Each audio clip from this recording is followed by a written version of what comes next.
Trying to put other uses onto it. FWAG Cymru Day.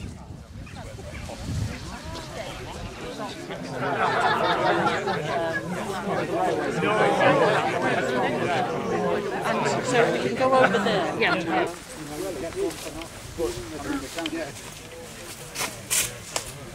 Another pronouncement is What? very difficult to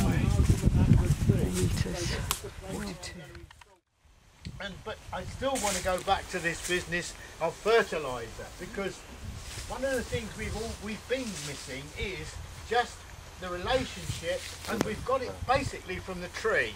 We begin to understand about how a tree actually picks up all the minerals and nutrients it needs to make that, and start to cut it over the years and store it.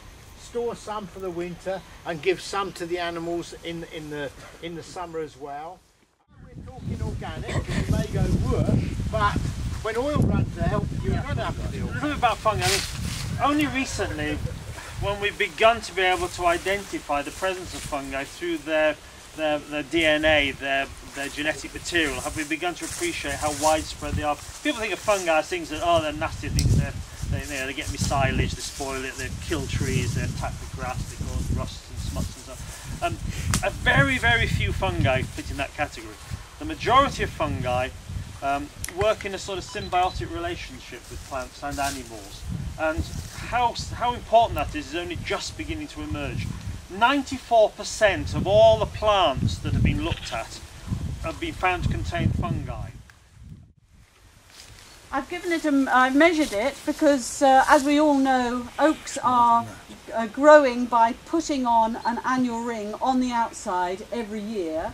So there's some relationship between the girth of an oak and its age, but it varies according to the soils, the altitude, exposure, all those sorts of things. But I've got here a chart which was based on a lot of work that was done in Windsor. Well, Windsor, we know, is a square metre of mycorrhizal fungi back away from here. So it's a long way away and different soil conditions. This would give this tree roughly in terms of age? 220 years.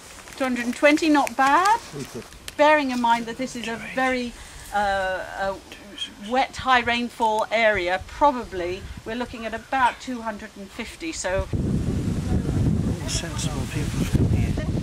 She changed her shoes there, and she left her shoes at this village, and they're still there today as a sort of a memento of her visiting. So she was the first tree tourist, let's put it that way. Yeah, a gentleman said to me earlier on about this great big heap of timber here, and I thought about what he'd said.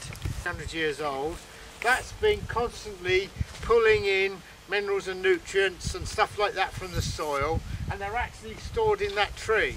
Now, we did talk about a lot of them being re-released annually back into the ground, but let's face it, to get that size there must be a lot in here.